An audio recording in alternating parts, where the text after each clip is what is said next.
Bonjour tout le monde. Alors, le cours d'atométique de SVTU de cette séance comprend deux parties.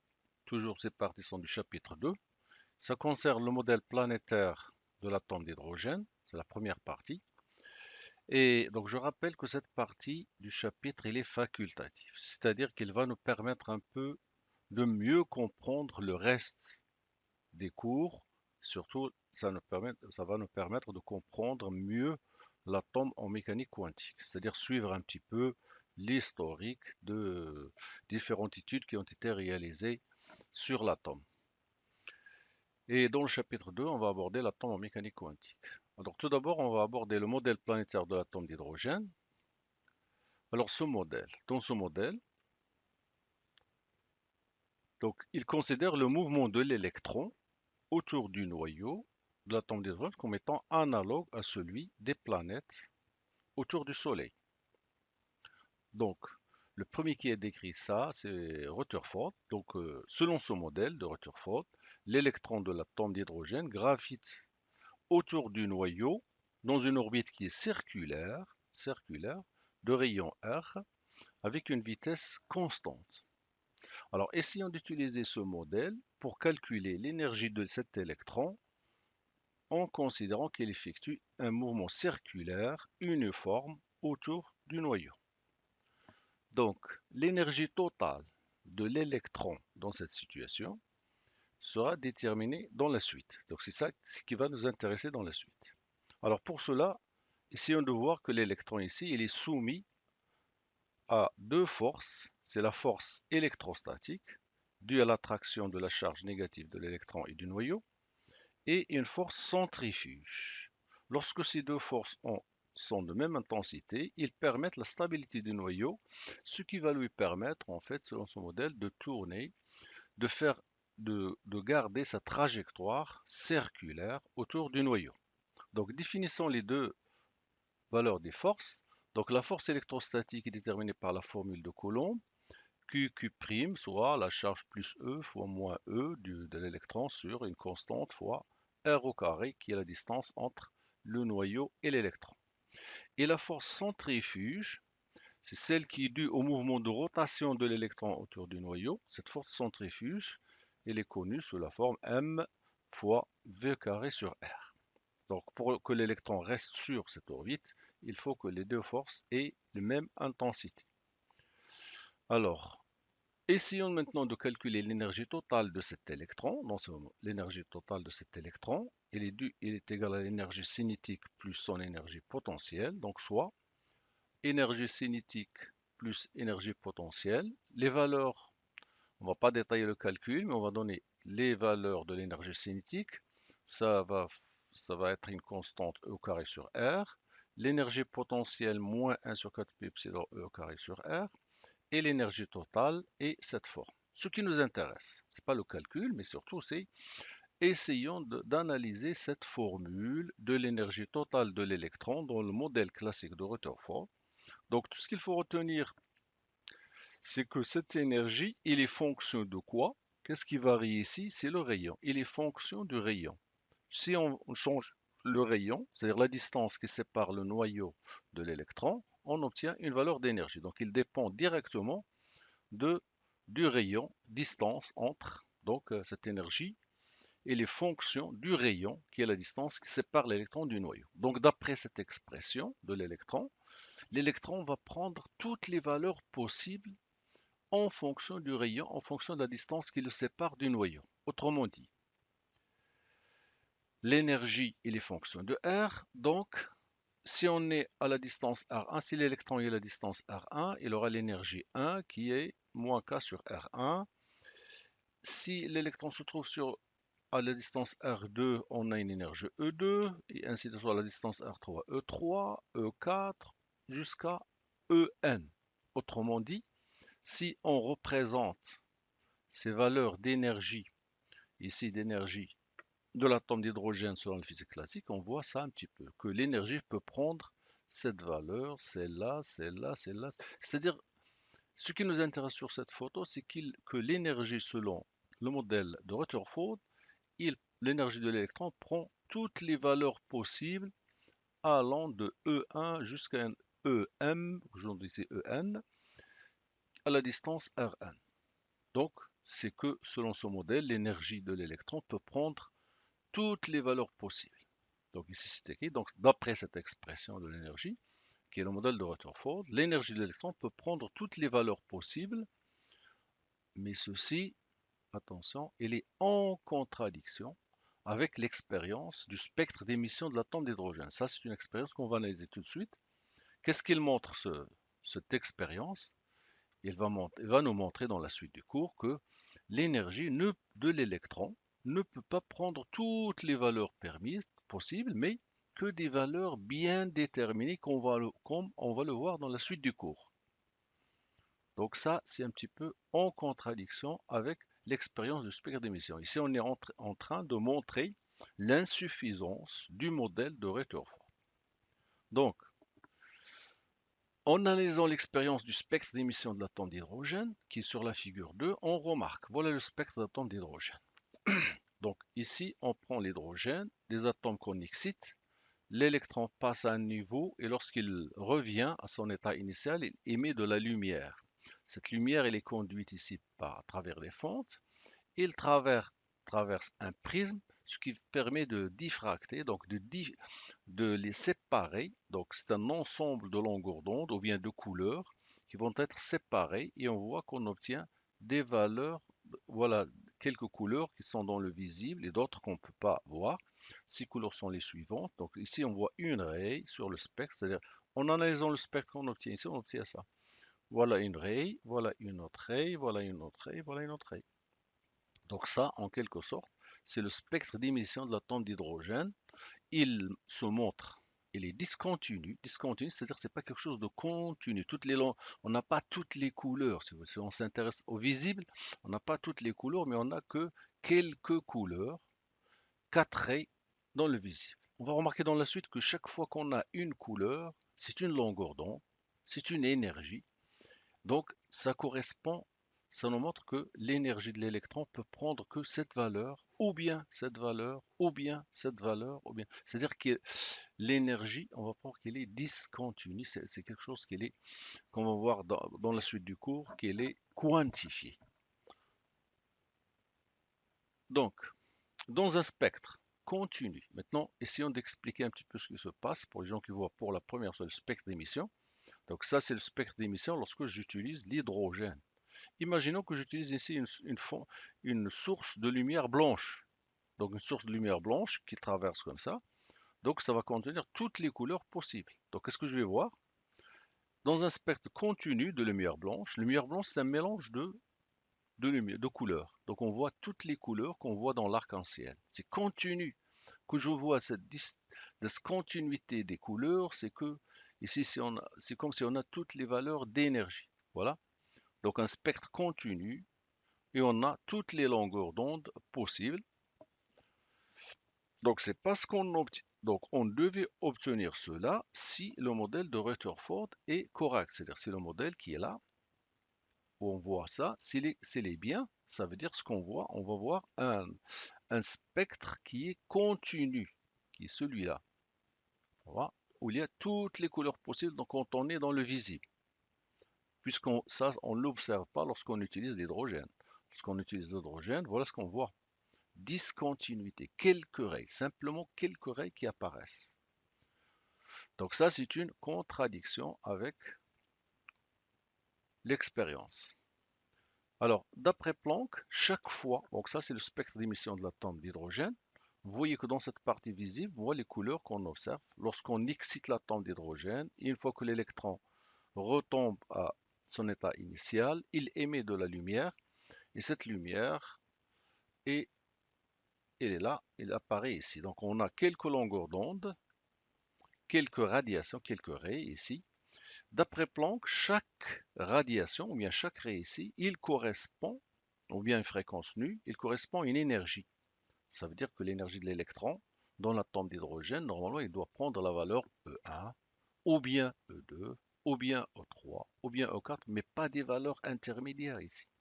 Comme on va le voir dans le modèle suivant de bord, c'est l'énergie, il est quantifiée.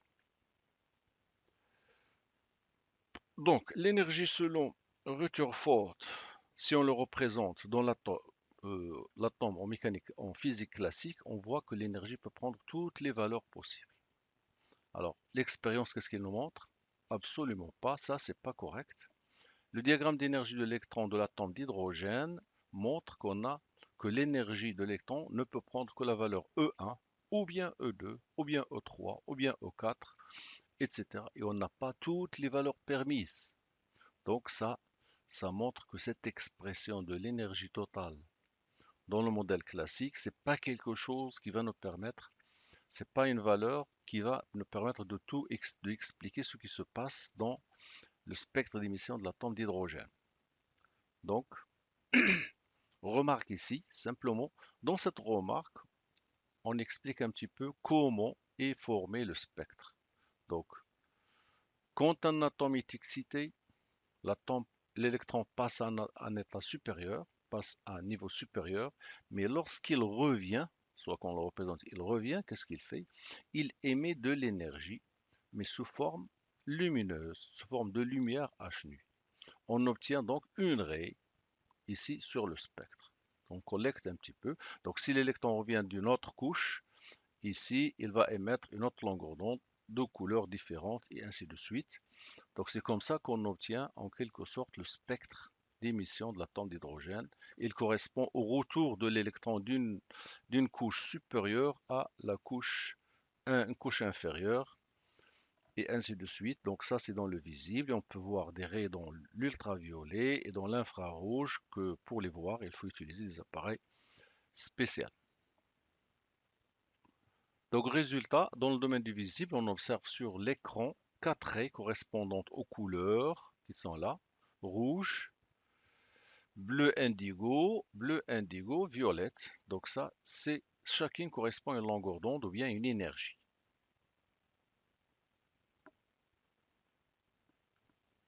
Ou bien sur votre cours, vous avez cette photo qui simplifie avec les valeurs des longueurs d'onde correspondantes en nanomètres dans le domaine du visible. Cette partie-là, c'est l'infrarouge et dans cette région, c'est l'UV. Donc le modèle classique, on peut en conclure que le modèle classique de Rutherford n'a pas pu expliquer le spectre d'émission de l'atome d'hydrogène. Il n'a pas pu expliquer et on doit essayer de chercher un autre modèle. Alors c'est Monsieur Bohr, Niels Bohr. Il a interprété le spectre d'émission. Grâce à ses travaux, il a permis d'interpréter le spectre d'émission de l'atome d'hydrogène en quantifiant l'énergie. Alors, dans ce modèle de Bohr, qu'est-ce que c'est quantifier l'énergie? C'est-à-dire, il a essayé d'expliquer le spectre d'émission pour dire que l'énergie, c'est ça quantifier, ne peut pas prendre toutes les valeurs possibles, mais des valeurs bien déterminées. Alors, il lui a fallu, et donc il a eu un prix Nobel 1922 pour ses résultats.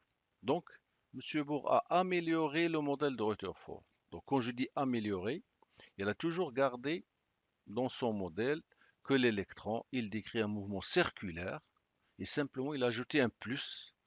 Il a imposé la quantification de l'énergie, que l'énergie ne peut prendre n'importe quelle valeur. Ce modèle de Bohr, il est basé sur des postulats qu'on ne va pas tout détailler, mais donc le modèle de Bohr, il a toujours gardé le mouvement circulaire, mais il a ajouté d'autres formules pour arriver à expliquer le spectre d'émission de l'atome d'hydrogène. Donc en tenant compte de ces hypothèses, calculons l'énergie totale, les hypothèses bien sûr du théorème de Bohr, calculons l'énergie totale selon le modèle de Bohr. Donc à l'équilibre, toujours égalité des deux forces, ça permet à l'électron de tourner sur une orbite, mais la formule intéressante qu'ajouter au Bohr, c'est ça, cette formule-là, mvr égale à un h sur 2pc, c'est la quantification du moment cinétique. On ne va pas tout détailler, ce calcul, mais si vous utilisez cette formule-là, et donc, vous allez arriver, et cette formule de l'égalité des deux forces, et celle-là, c'est-à-dire, je fais un petit détail, vous multipliez tout par au carré ici et là, ça va vous permettre de déterminer l'énergie. Et la formule suivante, je vais donner directement la formule d'énergie, parce que ce qui nous intéresse, c'est les résultats. Donc, l'énergie selon Bohr, il prend la valeur En moins une constante qui est égale à moins 13,6 sur n au carré. C'est-à-dire les fonctions de n, et n c'est quoi? C'est le numéro de la couche. Donc cette expression montre que l'énergie est quantifiée, donc il ne peut prendre que des valeurs bien déterminées, c'est-à-dire si on est sur la couche 1, ou bien on va l'appeler la couche K, l'énergie il vaut moins 13,6 sur 1 au carré. Si on est sur la couche 2, on a l'énergie moins 13 sur 2 au carré, et ainsi de suite. Je donne quelques exemples d'énergie ici, jusqu'à arriver. Donc sur la couche 1, à la distance R1, on a l'énergie E1, moins 13,6. À la distance R2, on a l'énergie E2. À la distance R3, l'énergie E3, et ainsi de suite. Donc, mais dans cette expression, on n'a pas le rayon, mais on a le numéro de la couche. La première couche, la deuxième couche, la troisième couche. Donc, vous voyez un petit peu la quantification de l'énergie qui a été montrée par M. Bohr. Alors ici, simplement, je vous rappelle que lors d'une émission, c'est la même chose. Retour de l'électron, on émet une radiation. C'est la même chose ici. Retour de l'électron, émission d'une radiation sous forme d'une couleur. La différence d'énergie entre les deux niveaux, c'est égal à cette valeur d'énergie h nu, ou bien hc sur lambda. Cela va nous ramener à l'expression, fameuse expression de 1 sur lambda. Qu'est-ce que vous voyez sur cette formule? Vous voyez que la longueur d'onde est les fonctions directes d'une constante, bien sûr, c'est la constante de Rydberg, et de NF et NI. Vous voyez ici N initial, le retour de l'électron de la couche NI à NF. Vous voyez que la longueur d'onde, il dépend directement du numéro de la couche finale et le numéro de la couche initiale. Donc comme ça, chaque fois que j'ai une transition, un retour de l'électron, qu'est-ce que ça va me donner? Ça va me donner une raie caractéristique, qui va nous permettre de donner la longueur d'onde qui va apparaître sur le spectre. Donc cette formule-là va permettre d'expliquer le spectre ici. Donc le spectre, ici on a un spectre continu, c'est simplement pour la comparaison, la lumière blanche, et dans le spectre d'hydrogène, en absorption, donc vous voyez des raies, etc. Donc cette expression 1 sur lambda RH, 1 sur n final moins 1 initial, etc., c'est celle qui va nous permettre un petit peu d'expliquer ce spectre d'hydrogène. Donc M. Bohr a utilisé cette formule pour expliquer un petit peu les différentes longueurs d'onde qui sont observées, ou bien les raies qui sont observées sur ce spectre. Comme ça, et dans cette partie, chaque fois qu'on a le retour à la couche 2, il correspond à une série qui lui a donné le nom de série Balmer. Et ça concerne le visible. Donc cette partie-là, le visible, ça concerne le retour de l'électron des couches supérieures à 2 vers la couche 2. Alors lorsque le retour s'effectue à la couche 3, il porte le nom série Paschen, et lorsque le retour s'effectue de l'électron d'une couche supérieure à 1 à la couche 1, c'est une série Lyman. Donc chacune, bien sûr, la série Lyman, les longueurs d'onde obtenues sont ici dans l'ultraviolet, et la série Paschen, il se trouve dans l'infrarouge. Alors, même M. Bohr, avec ces travaux-là, qui ont permis d'expliquer, donc il a permis d'expliquer le spectre d'émission de l'atome d'hydrogène en, bien sûr, en donnant du plus au modèle de Rutherford. M. Bohr, lui aussi, il n'arrive pas, dans son modèle, ne permet pas d'expliquer d'autres choses. On va signaler les insuffisances de ce modèle de Bohr. La première, la théorie de Bohr s'est montrée incapable d'expliquer la présence de nouvelles raies sur le spectre d'émission de l'atome d'hydrogène lorsque l'atome est soumis à l'action d'un champ magnétique, ce qu'on appelle l'effet Zeeman. Qu'est-ce que c'est que ça? C'est comme lorsqu'on effectue le spectre d'émission et on applique un champ magnétique, les raies qu'on obtient, on n'arrive pas à les expliquer. Donc cette théorie n'a pas pu expliquer aussi le spectre d'émission de l'atome polyélectronique, c'est-à-dire si on prend un atome autre que l'hydrogène, par exemple le sodium, son spectre il est comme ça, c'est un atome polyélectronique, donc voilà le spectre, et on n'arrive pas à expliquer ce spectre, c'est-à-dire on n'arrive pas à attribuer correctement que cette raie est due au retour de l'électron de n égale à 3 à n égale à 2, etc. Donc la théorie de Bohr il est valable pour l'hydrogène, et bien sûr pour ce qu'on appelle des hydrogénoïdes, des atomes qui contiennent un seul électron, mais il ne permet pas d'expliquer le spectre d'émission des atomes qui sont polyélectroniques. Donc, du moment qu'il y a une insuffisance ici dans la théorie de Bohr, qu'est-ce qu'on doit chercher? On doit conclure que l'interprétation du comportement de l'atome dans le cadre de la mécanique classique, donc tout ce qui a fait Bohr et Rutherford, c'est classique. Il considère toujours le mouvement de l'électron circulaire, etc. Dans le cadre de la mécanique classique, il est insuffisant et on doit donc faire appel à la mécanique quantique qui s'applique aux particules microscopiques. Et c'est la partie qui va nous intéresser ici, partie mécanique quantique. Alors vous remarquez que dans cette partie, je suis allé un peu vite parce que j'ai simplement essayé de signaler un peu d'historique sur l'évolution des théories qui ont été appliquées à l'atome, telles que le modèle de Rutherford classique, le modèle de Bohr, etc. Mais ici, vous devez suivre, ça c'est une partie qui est nouvelle pour vous, l'atome mécanique quantique, et celle que avec laquelle vous allez travailler dans la suite de vos travaux universitaires. Donc, l'atome en mécanique quantique. Alors, afin d'aborder ce chapitre de la mécanique quantique, qu'est-ce qu'on aura besoin? On aura besoin de quelques notions qui vont apparaître dans ce cours. Des notions. Quand je dis notions, c'est-à-dire un pont.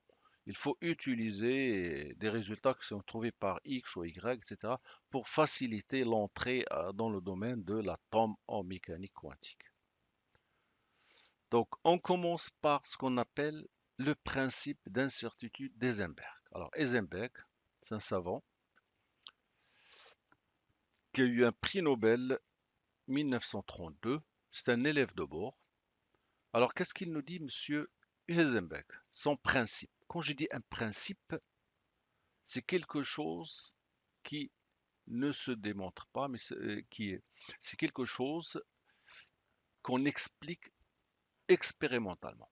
Donc, pour une particule macroscopique, il est toujours possible de déterminer, connaître donc, à tout instant, la position, c'est-à-dire l'endroit où se trouve le mobile et la vitesse. Ça, c'est pour une particule macroscopique. Quand je dis macroscopique, quelque chose qui est une bille, une voiture, etc. Donc tout ce qui est macro, on peut toujours connaître avec précision. Toujours précision, c'est-à-dire je peux connaître la position et l'incertitude de la position, la vitesse et l'incertitude de la position, la vitesse sans problème. Mais à l'échelle atomique, quand je manipule les électrons, les protons, etc., à l'échelle atomique, ce principe, qu'est-ce qu'il dit? Le principe d'Eisenberg, il indique qu'il est impossible de connaître avec une bonne précision. Regardez ici, je m'intéresse à la précision, c'est-à-dire delta X. À la fois, donc on ne peut pas connaître à la fois la vitesse et la position. Si on connaît l'endroit où se trouve l'électron, on ne peut pas connaître sa vitesse. Mais si on connaît sa vitesse, on ne peut pas connaître sa position. Quand je dis la précision, donc je parle de l'erreur sur la vitesse et l'erreur sur la position. Alors, Heisenberg évalue cette incertitude de la position et de la vitesse par l'expression suivante. Donc, l'incertitude sur la position, delta x, l'incertitude sur la vitesse, delta v, ils sont reliés entre eux par la relation d'incertitude d'Eisenberg qui est la suivante. Delta x, l'erreur sur la position, fois l'erreur sur la vitesse, elle est supérieure ou est égale à h, qui est la constante de Planck, sur 4pi, fois la masse de la particule. Bien sûr, on va utiliser cette formule dans les deux cas, c'est-à-dire on va donner des exemples. Donc, dans le cas où on a quelque chose, une particule macro, grand, et on va l'appliquer aussi dans le cas où on a quelque chose de microscopique tel que l'électron, etc. Et on va voir, essayer de montrer un petit peu ces deux définitions. Donc pour cela, on va faire une application, donc soit un corpuscule macroscopique, soit une bille qui pèse 1 gramme, donc on a sa masse, sa vitesse 30 mètres par seconde, évaluons l'erreur sur la vitesse relative soit de 10-5, l'erreur sur la vitesse. Si on connaît l'erreur sur la vitesse, essayons de déterminer l'erreur sur la position. Alors l'erreur sur la position, en appliquant l'inéquation de Heisenberg, dH sur 4 pi m sur delta V, on trouve que si delta V sur V 10-5, ça veut dire qu'ici, l'incertitude delta X est égale à 0,18 10-17 angstrom, soit 0,000, etc. angstrom. Donc vous voyez, est-ce que delta X il est très faible? Donc est-ce qu'on connaît avec précision la position de la bille? Bien sûr, puisqu'il est très faible. Il est très faible. Donc on connaît la bille, il se trouve à 1 mètre plus ou moins 0,00118 angstrom. Donc il est très précis pour un corps macroscopique. Donc pour un corps macroscopique, on connaît sa vitesse et sa position avec une bonne incertitude. Maintenant, prenons un électron, un corps microscopique. Si on donne sa masse, sa vitesse relative, sa vitesse et sa vitesse relative, calculons à l'aide de la formule d'Eisenberg, et qu'est-ce qu'on voit? L'erreur sur la position, si on connaît l'erreur sur la vitesse, il est de 58 000 angstroms. 58 000 angstroms à l'échelle de l'atome, c'est très grand. Ça veut dire que si je connais la vitesse de l'électron, l'erreur sur la vitesse, je ne peux pas connaître la position de l'électron, il est incertain. Donc, on résume un petit peu ces deux applications, ces deux exemples. L'incertitude, elle est très faible à l'échelle macro de la bille, alors qu'elle est très grande à l'échelle de l'électron. L'incertitude, quand je dis l'incertitude, c'est la position.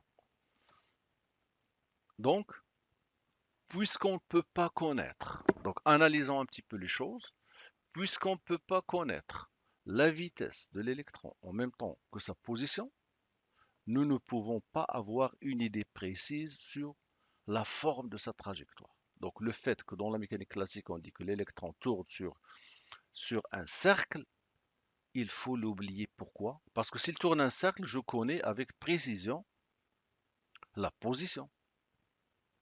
Je connais sa position avec précision. Donc, on ne peut pas connaître la vitesse de l'électron en même temps que sa position. Si je connais la vitesse, je perds la position. Si je connais la position, je perds la vitesse. Donc, nous ne pouvons pas avoir une idée précise de la forme de la trajectoire. Pour cela, qu'est-ce qu'il faut faire? Il faut abandonner cette notion. Donc, on va abandonner la notion de trajectoire circulaire, et le remplacer par autre chose. Par quoi on va le remplacer? Et ça va rentrer la mécanique quantique qui va nous permettre un petit.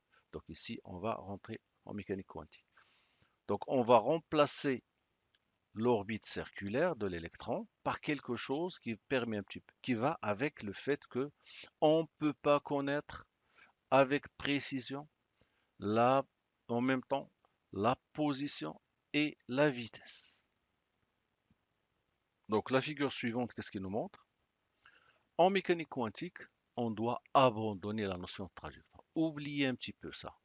L'électron fait un cercle, décrit un cercle autour du noyau. Donc, il faut abandonner la notion de trajectoire de l'électron de l'atome pour le remplacer par ça. Qu'est-ce que c'est que ça? Par ce qu'on appelle la probabilité de présence de l'électron. C'est-à-dire, on ne va pas localiser l'électron sur un cercle, c'est pas possible, mais on va chercher une région de l'espace où on a plus de chances de trouver l'électron.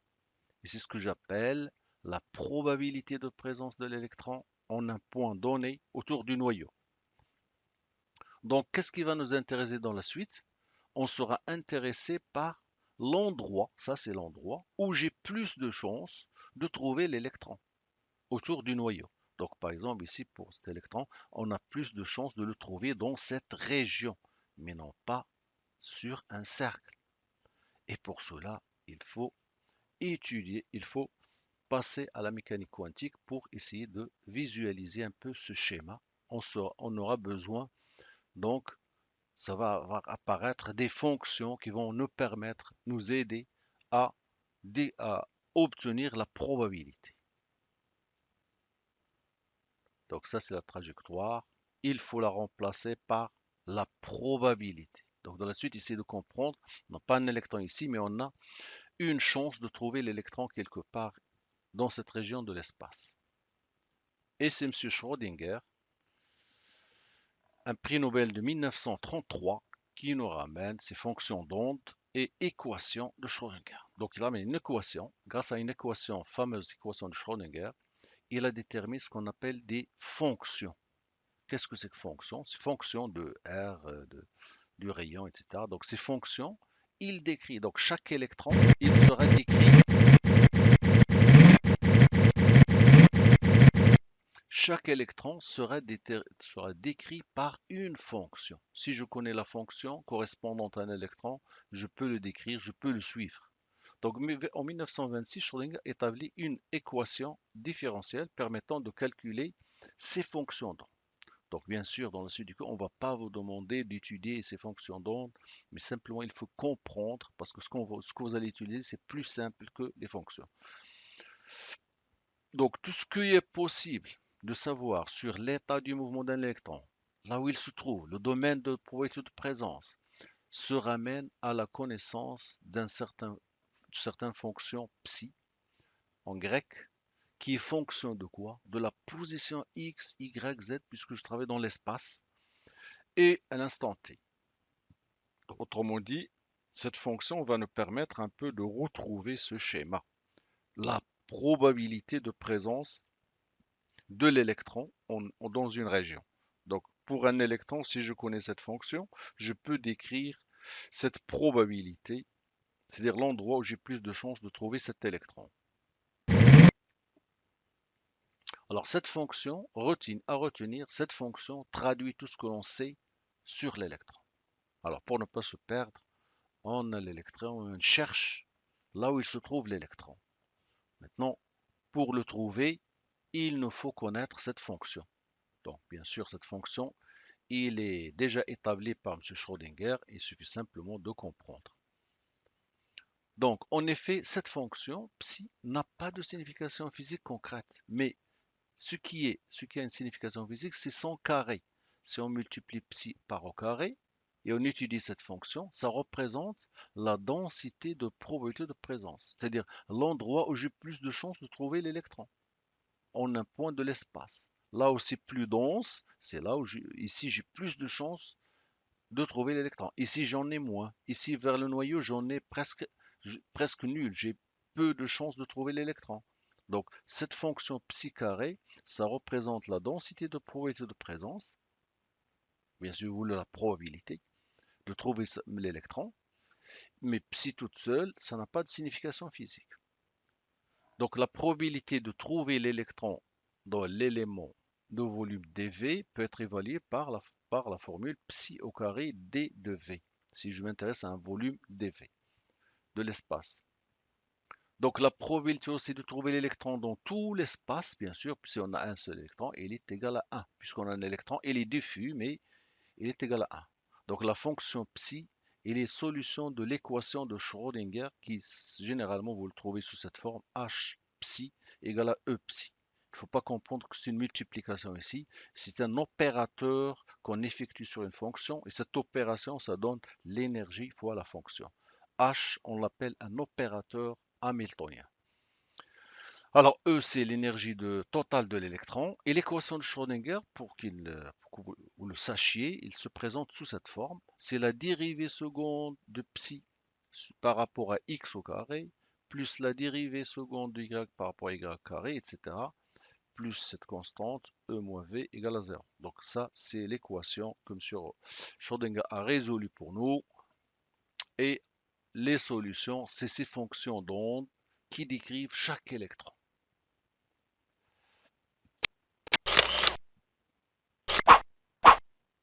Alors, M, c'est la masse de l'électron, ça, c'est les différentes données, psi, la fonction d'onde, l'énergie totale de la particule, énergie potentielle de la particule, etc. Alors, remarquons une chose, la résolution. Au cours de la résolution de cette équation de Schrödinger, H psi égale à E psi, donc la résolution n'est exacte, n'est possible que pour l'atome d'hydrogène. Vous allez me dire pourquoi? C'est parce que l'atome d'hydrogène, c'est le plus simple, il contient un électron. Mais par la suite, il a été généralisé aux autres atomes. Donc, il n'est exact possible que pour l'atome d'hydrogène, mais il a été généralisé aux autres atomes polyélectroniques. Donc, les principaux résultats déduits de cette résolution de l'équation est la suivante. Nous pouvons déduire de la résolution de cette équation que les solutions de cette équation, donc les solutions c'est des fonctions d'onde, psi, sont des fonctions d'onde appelées orbitales. Donc ce sont des fonctions d'onde qui s'appellent orbitales. Orbital c'est quoi? C'est la forme ou bien l'endroit où se trouve l'électron. C'est comme si l'endroit où se trouve l'électron, quelle est sa forme, qui contient donc les solutions, c'est les orbitales, c'est des fonctions ou bien les orbitales. Qu'est-ce qu'ils contiennent ces orbitales? Tout ce que l'on sait sur l'électron. Donc pour chaque électron, ça lui correspond une fonction d'onde. Et si on connaît la fonction d'onde, donc on connaît là où se trouve l'électron. Je donne ici dans cette partie-là l'expression des premières fonctions d'onde pour l'atome d'hydrogène. Si on est sur la couche 1, par exemple, la fonction d'onde prend cette forme. Bon, je ne vais pas relire tout ça, simplement vous montrer un petit peu la complexité des fonctions d'onde déduites par M. Schrödinger. Mais ne vous affolez pas, ce que vous allez utiliser, ce n'est pas les fonctions d'onde ici, vous allez utiliser des choses qui sont plus simples.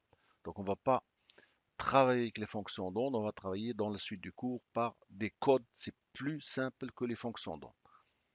Donc les solutions sont de l'équation de Schrödinger sont en nombre limité, d'où un nombre limité de valeurs permises pour l'énergie de l'électron. En égale moins 13,6 qui dépend de n. Les solutions, c'est puisque la valeur de l'énergie, il prend des valeurs bien déterminées, donc les solutions permises ne sont pas en très grande quantité. Donc la résolution mathématique de l'équation de Schrödinger fait apparaître trois nombres quantiques entiers définissant l'état de l'électron. Alors là, ce que j'ai présenté jusque-là, c'est un peu compliqué, les fonctions, etc. Mais maintenant, ça va se simplifier. Donc, qu'est-ce qu'on cherche? On cherche à localiser l'électron. Pour le localiser, on doit connaître la fonction d'onde. La fonction d'onde, comme je viens de vous montrer, bon, l'expression, elle est un peu complexe, etc. Maintenant, dans la suite, vous allez travailler avec des choses plus simples. Au lieu d'utiliser toute la fonction d'onde ici, donc on va utiliser les codes, ce qu'on appelle les nombres quantiques. Alors, les nombres quantiques, qu'est-ce que c'est que les nombres quantiques? Dans la suite du cours, et afin de vous faciliter la compréhension de cette partie, pour localiser l'électron, puisque quel est notre problème? C'est localiser l'électron, trouver là où il se trouve, soit à l'aide de la fonction d'onde, si on veut détailler les calculs, soit à l'aide de ce qu'on appelle des codes. Donc, pour localiser l'électron, on ne va pas utiliser des fonctions d'onde, qui sont dont le calcul est plus complexe à votre niveau d'étude, mais on va donc utiliser des codes qui nous indiquent là où se trouve l'électron. Ces codes sont donc les nombres quantiques. Donc, comme on va voir dans la suite du cours, ces codes, ou bien les nombres quantiques, on va les appeler, ces codes, ça s'appelle N, L, M. Donc, N, le premier code, c'est le nombre quantique principal. L, c'est secondaire, on va le voir dans le suite. Donc, tout ce qu'il faut retenir jusque-là, donc après cette partie, il faut bien suivre. Donc ici, j'ai parlé un peu de fonction d'onde et c'est un peu complexe pour vous. Mais maintenant, vous devez suivre parce que les codes, c'est plus simple. Vous allez voir que ça va être plus simple. Je vous invite à bien suivre cette partie parce que maintenant, ça fait partie de votre cours et c'est la partie simplifiée de votre cours. Merci de votre attention et à la prochaine séance.